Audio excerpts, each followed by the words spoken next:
Okay, well, greetings and welcome to our video here. And so today we're actually starting a new study through the Old Testament book of Ezra. So if you want to find the book of Ezra in your Bible, today I'm going to be reading from chapter 1, starting in verse 1 through chapter 6, but our study will be through the entirety of chapter 1. So Ezra, chapter 1, starting in verse 1. So please hear these words. So the scripture says, "In the first year of Cyrus, king of Persia, that the word of the Lord by the mouth of Jeremiah might be fulfilled, the Lord stirred up the spirit of Cyrus, the king of Persia, so that he made a proclamation throughout all his kingdom, and also put it in writing. Thus says Cyrus, king of Persia, the Lord, the God of heaven, has given me all the kingdoms of the earth, and he has charged me to build him a house at Jerusalem, which is in Judah. Whoever is among you of all his people, may his God be with him, and let him go to Jerusalem, which is in Judah, and rebuild the house of the Lord, the God of Israel. He is the God who is in Jerusalem. And let each survivor, in whatever place he sojourns, be assisted by the men of his place with silver and gold, with goods and with beasts, besides freewill offerings for the house of God that is in Jerusalem." Then he rose up the heads of the father of the houses of Judah and Benjamin, and the priests and the Levites, everyone whose spirit God had stirred up to go rebuild the house of the Lord that is in Jerusalem. And all who were about them aided them with vessels of silver and gold, with goods and beasts, and with costly wares, besides all that was freely offered. So to start our time here, I thought maybe it's best to maybe set a little bit of historical context of what I just read for you. So throughout the Old Testament scriptures, we read that the people of God were set apart, and they were to be a holy and distinct people from those around them. And the grounding of this distinction was being found in the worship of the one true and living God, who in the Old Testament is revealed to us by the name Yahweh. However, throughout the Old Testament, we read God's people were not faithful to their holy calling, their worship of God. Rather, what we read throughout the storyline of the Old Testament is that God's people would kind of like ride the fence, where they'd keep some of the distinction marks that God gave to them, perhaps maybe the ones that they liked best, the ones that maybe are easiest for them to keep, while at the same time neglecting many other distinctive marks. And they would embrace religious practices and cultural practices around them from pagan countries that were not in line with the heart of God given out in the commandments of his scriptures. So throughout the Old Testament, there's a pattern where God would warn his people where they were falling short, where they were sinning. Within that warning would be a judgment that would come unless they would turn from their sin and follow God again, turn back to God and follow him in holiness. So there's this pattern that God would give, but as God gave the gracious warning to his people, within the pattern, God's people would reject the warning. They would continue to embrace their sin, and judgment would come on them in a variety of different ways, which through judgment, the discipline of God, God's people in time, because of God's grace, would confess their sin, and God restore them back to the place of worship and holiness. So that's kind of the pattern we see in the Old Testament. And within this pattern, perhaps one of the most famous warnings that God gave to his people through the different prophets was a warning that unless they would turn from their sin and back to the true worship of God, God would send them out of the land as exiles and into a foreign land where they would be held captivity for a generation. However, despite that clear warning of judgment in exile, God's people continue to have hard hearts. And in 586 BC, the wicked nation of Babylon entered into Jerusalem. And they destroyed the temple of God that Solomon had built. And the Babylonians led God's people out of Jerusalem into captivity in Babylon. And that's the historical context of the book of Ezra. God's people were in captivity as a sign of judgment. They were in captivity in Babylon. However, in an act of God's grace, in accordance with his perfect and holy word, we read in our passage in chapter 1, God was now about to move his people back home, back into the land, almost as if it's like a second Exodus. So that's a little bit of the historical context, and that's important for us to understand if we're going to really understand the book of Ezra. In addition, just for some background information, I think it's also important for us to understand it's just the time span revolving around this book, which actually is fairly long. So in our Bibles, if you page through it, you see that Ezra is actually a pretty short book, just 10 chapters. This is something that you could read in one setting. So temptation is there for us to think that the events in recorded must be fairly compact in time as well. However, this historical time that this book covers is actually years. In fact, decades. So the exiles that are returning to the land in our text, this is often referred to as the first wave of exiles, because there were multiple waves of people returning from Babylon to Jerusalem. This all didn't happen at once. So the start of this first wave, which we see in Ezra chapter 1, this took place 538 BC. By the time we get to chapter 5 in Ezra, and the rebuilding of the temple, that, as mentioned, was destroyed, which was destroyed in 586, this is now 515, or 23 years after chapter 1, after the first wave started to head back to Jerusalem. Then to keep going, by the time we get to chapter 7, now we read of a second wave of exiles returning, and this is actually where we first meet Ezra, the author of this book. This wave took place 458 BC, or 80 years after the events that we read in our text today in chapter 1. So as mentioned, this book covers decades. This would have been a real process for God's people to get back into the land. This wasn't like return to the land one day and by the end of the week everything is now back to normal. So again, this was a long process. A process that we're going to see as we study through this book is filled with some ups and downs, with some deep joy but deep sorrow. Lastly, let me also just mention before we dive into the passage. So the books Ezra and Nehemiah were at one time one book. And at some point in church history, the books were split into two books, which is not a problem. I assume it's simply done just because the book of Nehemiah is so focused on that character, Nehemiah, and his story, that they decided to make it easier to read. They just split the books up into two. But for the sake of information, this is one book that tells one larger story. If it interests you, the book of Nehemiah records the third wave of exiles back into the land. And this took place 445 BC, or 13 years after Ezra returning to the land and Ezra 7. So the historical figures of Ezra and Nehemiah, they're contemporaries. And as Nehemiah, as he returns to the land, he did so with the intentions of building the city walls around Jerusalem, which also were destroyed. And so that's what we read in the book of Nehemiah. And this is something he actually was able to accomplish in a very short period of time. The book of Nehemiah also records some of Nehemiah's political leadership that he had after the walls were rebuilt. And some scholars conclude that the events that end the book of Nehemiah took place around 410 BC. So once again, just to put it together, a historical timeline for us. That's 128 years from our text today. From Ezra chapter 1 to the end of Nehemiah. That's 128 years. So just for some perspective for us. So if we move back 128 years from where we are today, we would find ourselves in 1893. This is a time period where the automobile and movies were just being developed.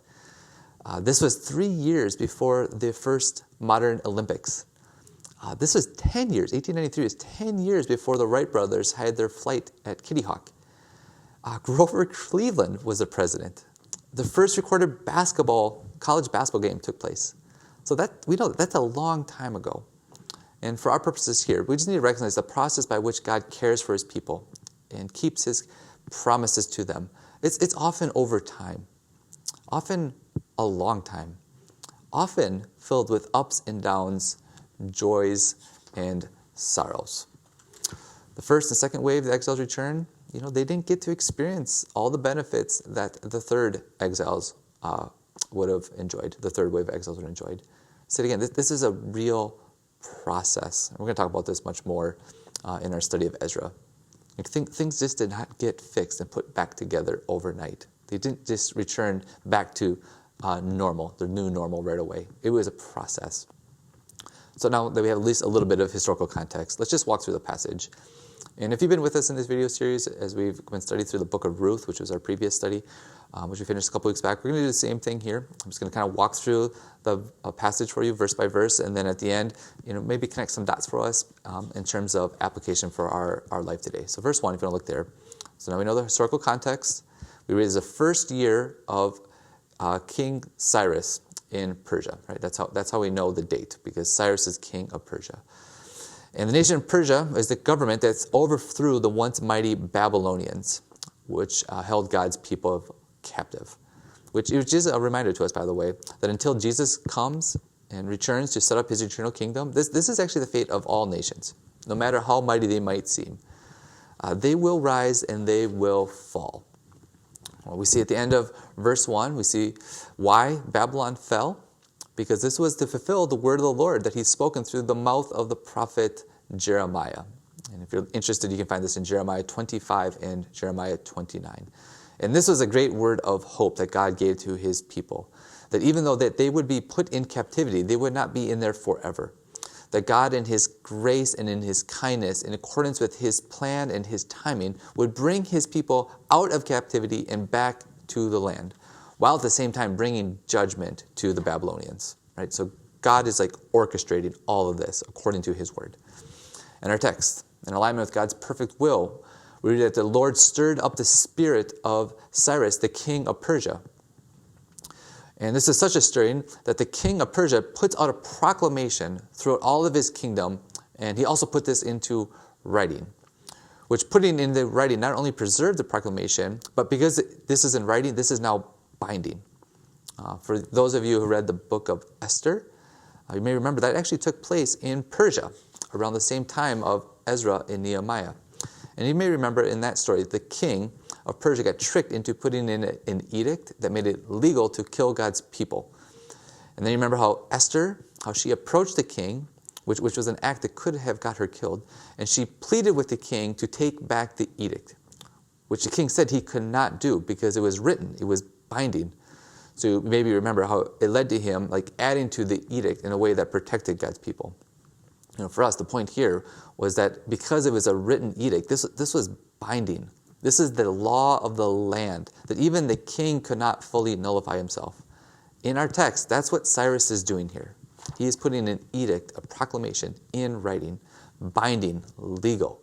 And this is to be delivered throughout his entire kingdom. Verses 2 and 4 of our passage, we read what the proclamation says. It says, "Thus says Cyrus, king of Persia, the Lord, the God of heaven, has given me all the kingdoms of the earth." Now, let me pause here. There's some debate among scholars. Is like this proclamation here, was this like a profession of faith that Cyrus made, acknowledging the one true God, the Lord, the God of heaven?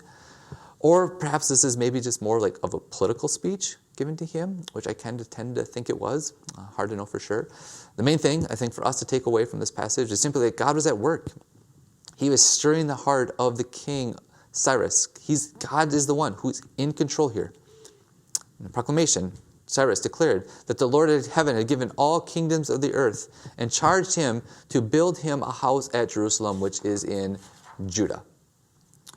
Now, I'll say it again, whether this is a heartfelt profession or simply king speech, it's hard to know. But we do know that his words actually are correct here. Right? Cyrus, like all other kings, all other leaders, they only had their position because the Lord appointed them so. As the Lord ordains kings and leaders, Scripture tells us that their heart is in his hand. Right? The king's heart is in the hand of the Lord. And like a stream of water, God guides and directs the king's heart according to his plan. And in this plan, as God is guiding and directing the heart of Cyrus, it was the will of God for his temple that was destroyed to be rebuilt. Right? That's the house that Cyrus was referring to in our passage. The temple that was destroyed was now to be resurrected. Verses 3 into 4, now we read basically a prayer.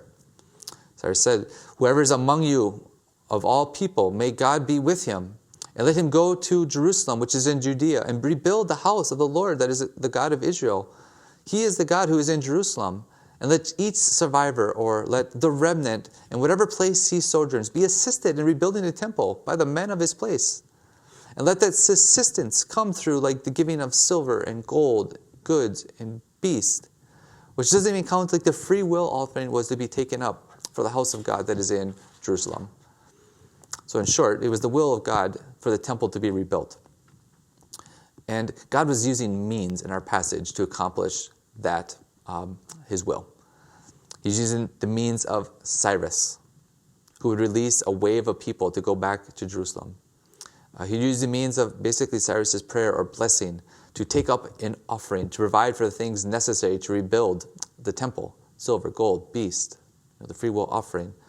Right? God could have easily dropped a new temple out of the sky, but he didn't. In this passage, we're reminded that God, he uses means, which we'll talk about more in just a bit, but God uses means to accomplish his sovereign will. After the edict ends in verse 4, we read in verse 5 how the proclamation was now being played out.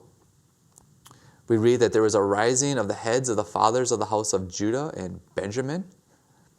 They were getting people in their clan ready, prepared to return to see who was willing to go, with the assumption that those who left from this house would go back to work. They were part of the rebuilding team. Right? They're not going back to like their best life now, but they're going to work, to sacrifice, to get things ready back in Jerusalem with the temple for others to come behind them. We also see in verse 5 that the priests and the Levites, they also are getting mobilized now. And their role would be to ensure that the restoration of the temple took place in ways that were proper, that would fit in proper worship of God. Knowing that we don't just like flippantly worship God in whichever way we choose to do, according to like our own desires. After all, that's how they ended up in exile. But the priests, the Levites, were going back to make sure that the worship of God at the temple would be done in spirit and in truth. In our text, everyone whose spirit God had stirred to go rebuild the house of the Lord that is in Jerusalem, they all had their job. They all had their way to contribute. This wasn't going to be like just one person sent to do everything. It was going to take the entire team, each helping, each doing his or her own part for the good of everyone, which ultimately is found in the worship of God. Right? This is always the best thing for all of us. This is where we find hope and joy, meaning and purpose. It's giving our worship to the one true God who is worthy of all worship. Verse 6, we read, and all who are about them, their neighbors, presumably those who are not going to go back with the team, they aided them by giving vessels of silver and gold, good, beast, costly wares, which didn't include the things that they were giving in the free will offering, which, by the way, also speaks to how much of group effort this was going to be. Just because they were not on the team to head back home didn't mean that they didn't have a role or they didn't contribute. Others were giving sacrificially. This is also playing a huge role and was about to take place. In verse 7, Cyrus the king also brought out the vessels of the house of the Lord that Nebuchadnezzar had carried away from Jerusalem. And when he took it out of the house of God, when they came and destroyed the temple.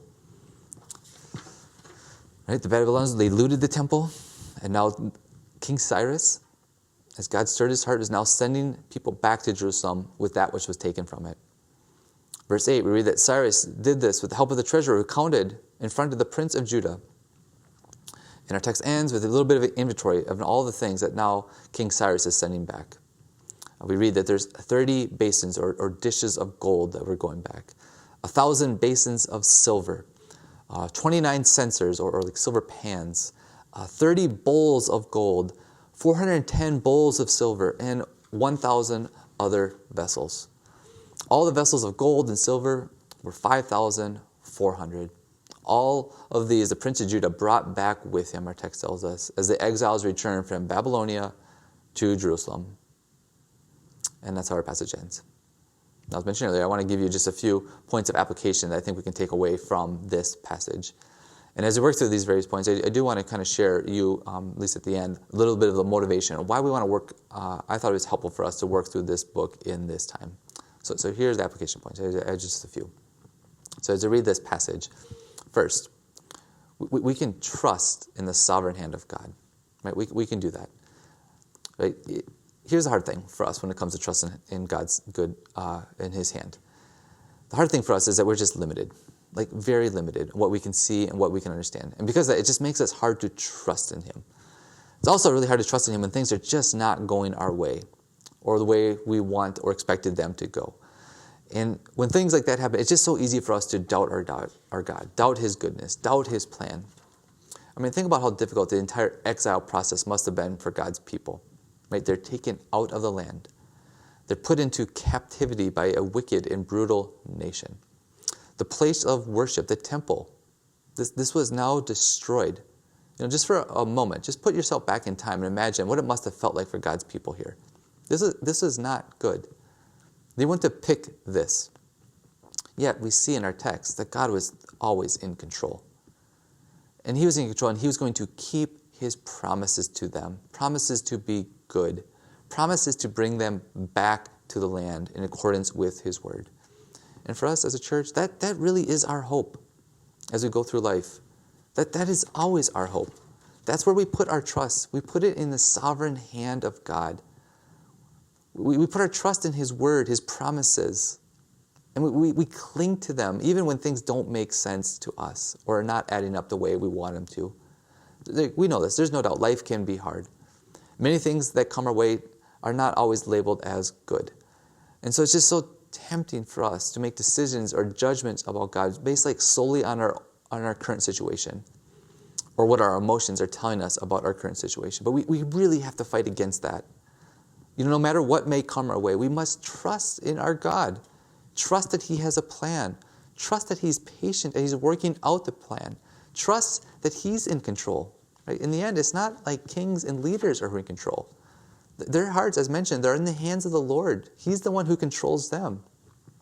We don't even trust in ourselves. And let's be honest, because all the certainty we've felt the last year, it just feels like everything is spinning out of control.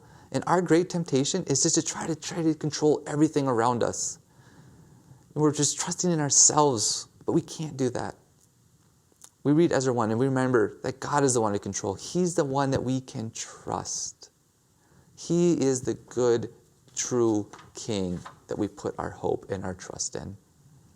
Second, when we read Ezra chapter 1, part of our application is that we should be generous with our life. And this is one of the great ways that we actually put on display that we are trusting in our God, is by being generous. And really, I think one of the things that really stands out to me from the text is just how generous the people are. And let's just think about the people who are headed back home here. I'm sure there had to be a lot of excitement to do that. But as within that excitement, they literally had no idea what they're returning home to. This would have been like returning sight unseen for them. It was a long time since God's people were back home. And who knows what they're getting back into. Perhaps maybe there was someone new now living in Jerusalem that moved in after they were put into captivity. And so they don't know what it's going to look like. Perhaps there have been enemies waiting for them. They didn't know how bad actually was Jerusalem. Maybe they didn't get to see as they're being taken out. Especially some of them, they weren't even born in Jerusalem. They're born in captivity. So they have no idea how bad of shape is Jerusalem in. In many ways, it would have just been safe and easier to stay in Babylon. At least there, they would have known what to expect. After all, the new king, he seemed kind of nice. At least he's favorable to us. So why roll the dice here and return? It's just more comfortable and easy to stay put. To kind of hold on to what we have. And just even think even the journey home itself would have been intimidating for these people. There's no promises even how that would have turned out. So scholars, they estimate this almost like a 900-mile walk from Babylon back to Jerusalem. And so where I sit, Madison, that's like me walking to Atlanta. Right? There's no certainties here. No, they don't know how things are going to turn out. It would have been just easier just to play it safe and to hold on to what they have. But by faith, God's people, they trusted in the Lord. And they generously gave of their life to this mission. They gave their time, they gave their talents, they gave their treasures, all in order so worship would be restored. And for us as a church, really our mission in the end is the same mission that they had. Now we're not called to rebuild a temple for worship, but we are called to work together as a church family with great passion, zeal, and urgency to proclaim the message of Jesus Christ to all the nations of the earth, to help people see that the wooden cross and empty tomb, that's what means everything to us. So that by grace, others will join us and they will believe and they will trust in God and worship Him. And for us, like the people in Ezra, for us to be faithful to this mission, to see worship advance, we must be willing to give our life to this mission, not knowing exactly how God may or may not use it.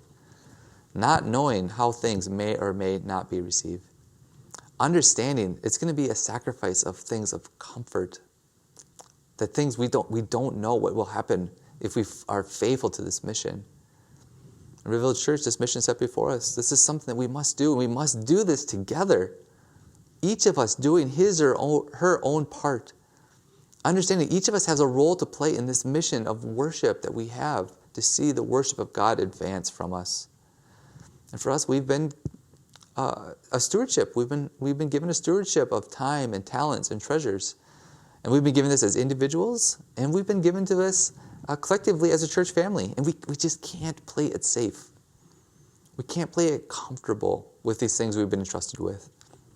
I said again, if we want to be found faithful to this mission, we must trust in our God, and we must be good stewards. Third point of application, we also just must be patient with God's plan.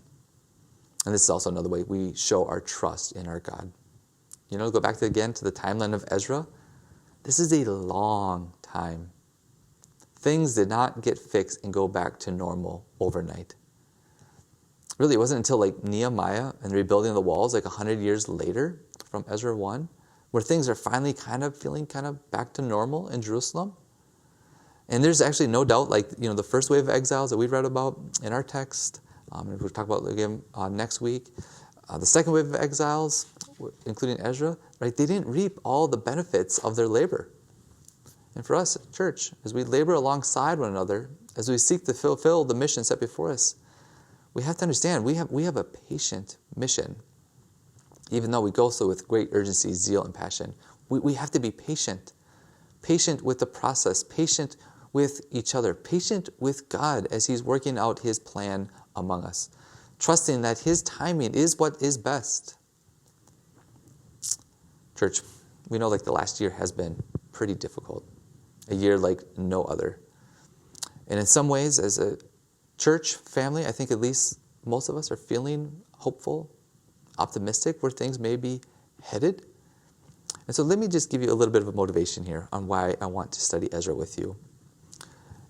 As we move back to more and more normal ways, I'm hoping as we read this book, it just helps us just to trust in God as we try to move back to the normal. To not try to control everyone and everything around us. Knowing that for some of us, it's actually going to be pretty nerve-wracking to take various steps back to normal. I want to read through Ezra with the hopes that God will give us the grace that as we seek to get back to more and more normal life, that we'll do this together. That as a church family, each of us will doing his or her own part. As we seek to get back to more and more normal life, I hope as we read through Ezra, we're reminded that our mission really has never changed. The wooden cross and empty tomb has continued to mean everything to us. And this mission that we have continues to be the same. That we have to continue to proclaim Jesus as we get back into more and more normal life.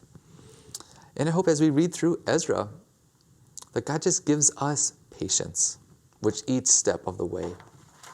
That we're reminded that God He's a patient God. So may we be patient. Patient with each other. Patient with our God. Trusting and believing that God is our true King and that He's a good King. And we know it's because in His kindness and His generosity, according to His perfect plan, a plan of patience, He came for us. He came to rescue us from our sin. For all of the many, many, many, many times we have not trusted in God the way we should have.